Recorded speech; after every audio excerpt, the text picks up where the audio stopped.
منی، مزی اور ودی میں فرق۔ آج کا ہمارا فتویٰ یہ ان تین چیزوں کے فرق کے بارے میں ہے کہ منی، مزی اور ودی میں کیا فرق ہے۔ جواب سننے سے پہلے تمام دوستوں سے گزارش ہے کہ اگر آپ ہمارے چینل پر نئے ہیں تو ہمارے چینل کو ضرور سبسکرائب کریں، ویڈیو کو لائک اور ثواب کی نیت سے شیئر کریں۔ چلیے اب ہم جواب سنتے ہیں۔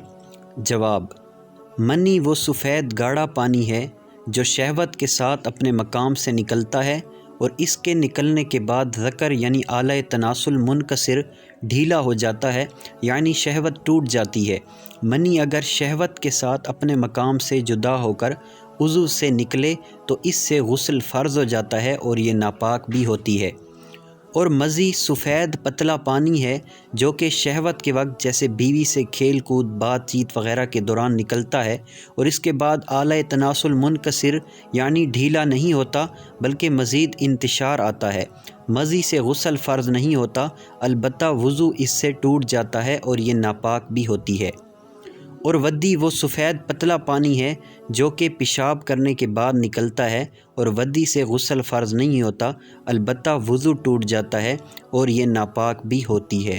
واللہ اعلم عز وجل ورسولہ اعلم صلی اللہ تعالی علیہ وآلہ وسلم۔